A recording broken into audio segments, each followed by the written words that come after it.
Hey, it's Nintendo Sonyfanshow 2011 here, aka MannyTendoWolverine.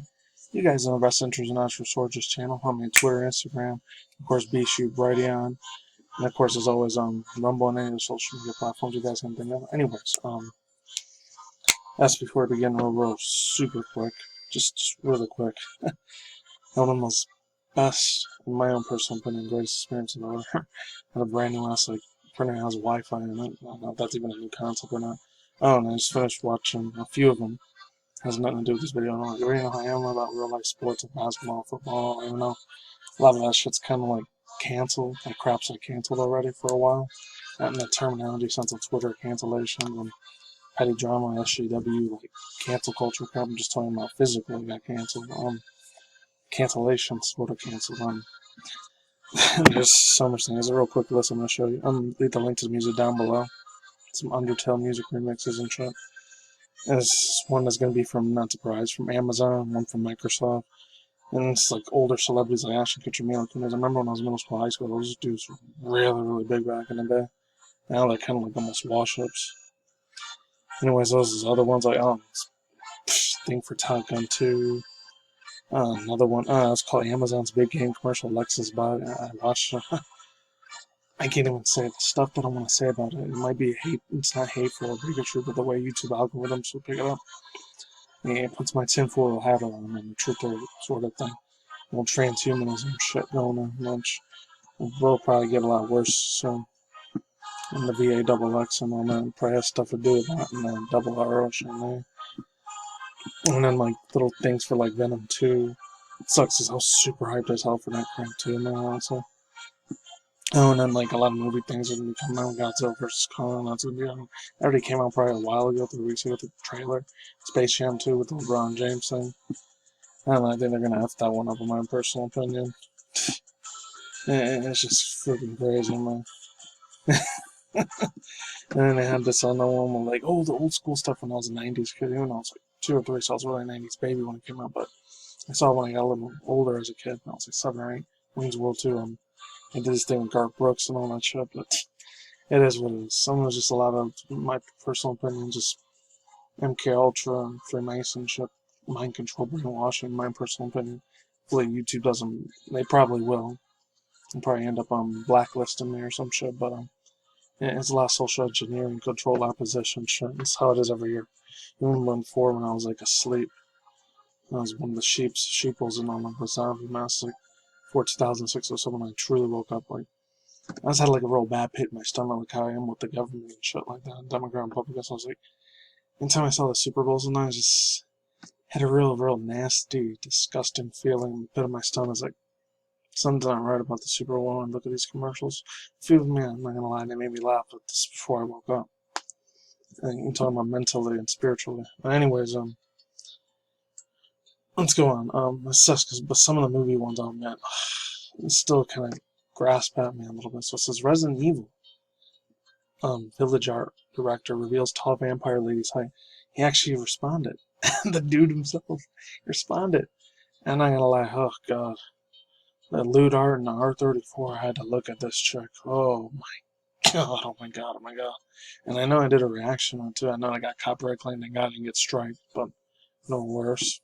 It's from Shaq News. It's been a super hot ass minute the last time I've even read anything from Shaq News. It comes from Sam Chandler. You got your credit card as do that. Lady Demetrius, hopefully I'm saying this right, Demetrius will tower you over a naughty boy. Oh god.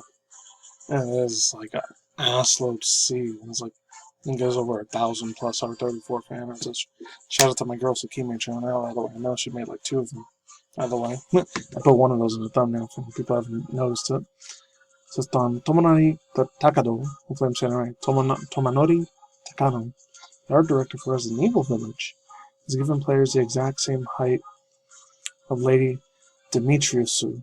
If I'm saying that right. I think it's Dimitrescu. Tall vampire lady. By the internet.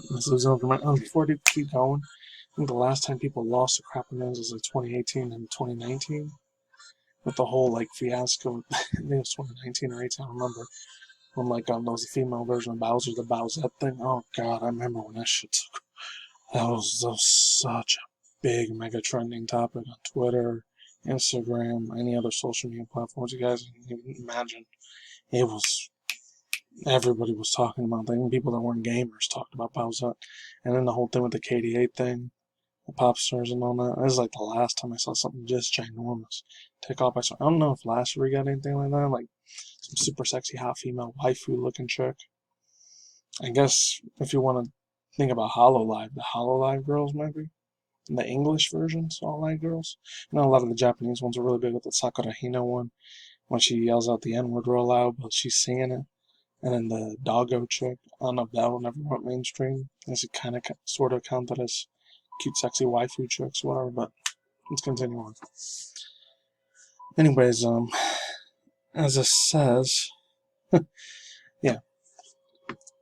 So it says the statement goes on into the lovely, detailed regarding how tall she is, including her hat and high heels. Suffice to say, prepare for feel like a small child. In a statement of the official Resident Evil Twitter account, Resident Evil Village art director Tomonori Takano revealed that the Lady Dimitriscu is approximately 2.9 meters tall, or 9 feet and 6 inches. Oh my god. That's taller than me, because in real life IRL for me, 6'0". Oh man, but let's continue. When she's wearing her hat and high heels, for those fans of The Princess Bride or wrestling, I guess, I remember Andre the Giant. Andre Remy Rosenhoff, even on Granite. This is in the 80s, but I remember as a 90s kid, it was still pretty big too. Measured at about 7.4 or 2.2 meters. Lady Dimitriscu would make Andre look short. Dimitriscu.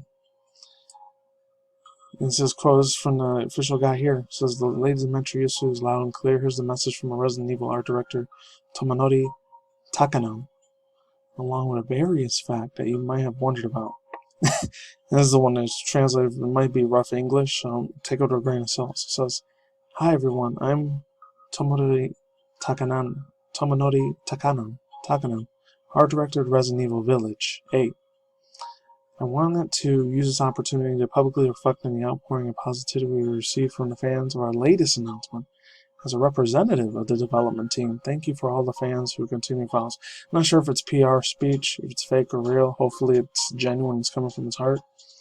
That is what it is. It says, most recently, Lady Dimitriscu, and her daughters have received a fair amount of attention, and her daughter's the only thing that got as much love. I almost saw maybe like 20 or 40 R34 fan arts. As far as regular fan art, only like 4 or 5, I thought. That's mainly her that got the most attention, but let's continue.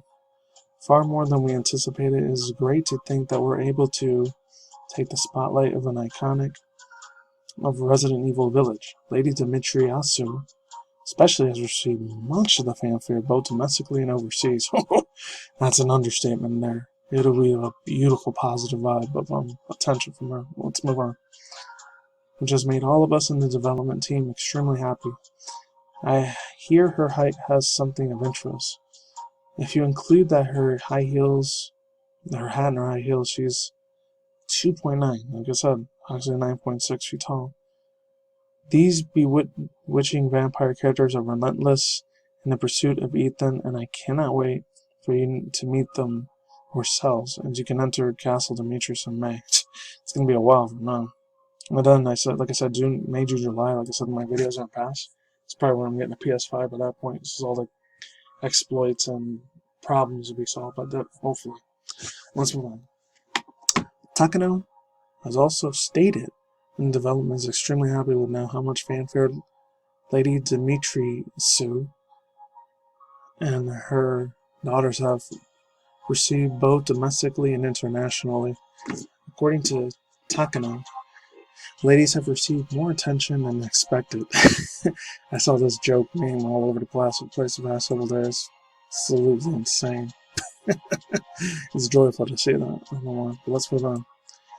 As you would expect, the news of Lady Dimitriscu hyped only spurred on, shall we say, the excitement of the internet. The Twitter account announcement is chock full of memes, some of which certainly cannot post here. Oh yeah, a lot of NSFW ones, that's for sure. Resident Evil 8's Village schedule release May 7, 2021. The game has already received exclusive demo on the PS5, where players can take on a role of a maiden who must escape. Much like Resident Evil 7 Biohazard demo, the maiden gives players an experience that differs to how many of the main game is played. This gives players a glimpse of settings of why ensure still ensures for the games remains a mystery. Be sure to send okay, we'll talk about all that. Yeah, so overall thoughts, views, and opinions, like I said, last month, there was so many super funny ass memes on this thing. My god, it was insane to believe how much love and attention support this chick got. She's not even real. That's the funny part, and they still love the crap out of her. I like this little meme they put on here, that dude Tyler one. I think that's the dude there.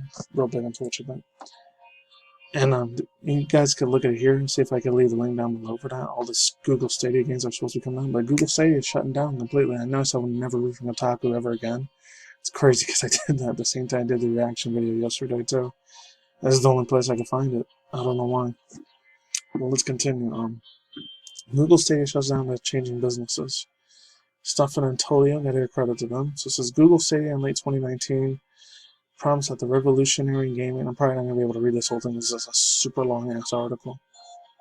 But just in case you don't see it, if you didn't read to the end of the video. Oh, I don't know. It's completely opposite, completely off topic. This chick, a lot of these girls, not just looking like the TikTok chicks like Charlie D'Amelio and Bella Porch and all these other girls. Or Nikita Dragon, I don't know who the hell that is, but they're all starting to look like Pokemon Master Holly too. I don't know why. It's weird. I'm not trying to make assumptions, I'm just saying. If you've been on Twitch and like YouTube as long as I've been, you know you'd be seeing it the same way. Alright, so gaming by letting its users stream without needing their own powerful PC console. Its alternate course, get in a game that makes a business and will now offer its platform directly to publishers alongside a Stadia port to the Pro to the public. The company is announcing news today, though Kotaku began hearing the rumbles on Stadia last week, with Google heading for a major change. One of the gaming industry called Kotaku is canceling multiple projects, basically ending games slated to release a specific 2020-20 window, though they believe that the games close to release would still come out. Today brings clarification. Google will close two of its studios, including Montreal and LA. Neither have released any games yet. That closure will impact around 150 developers or source. Familiar with Stadia operations, the company says it will try to find out its new developers and then enroll with Google. Jade Raymond, the veteran producer, helped build Assassin's Creed for Ubisoft. I know some people say Ubisoft, I like saying Ubisoft. And move on to the EA several years later before leaving the run and creation of Stadia. It's exciting the company, exiting the company, According to Google, Google will continue its operations in Stadia game services and its $10 monthly Stadia Pro services.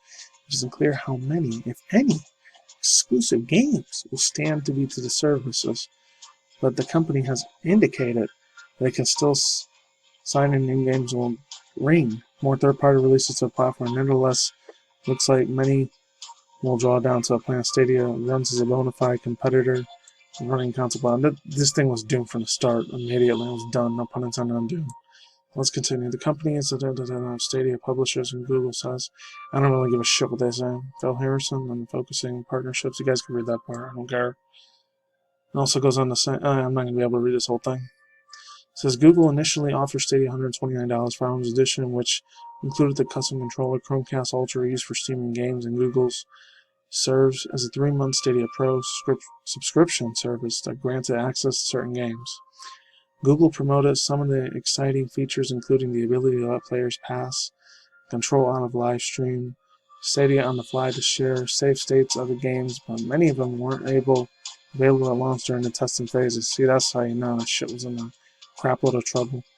Services had best moments have been when the third-party ports just showed off the strength in cloud gaming, which games can run on just about any device on stream and strong connection.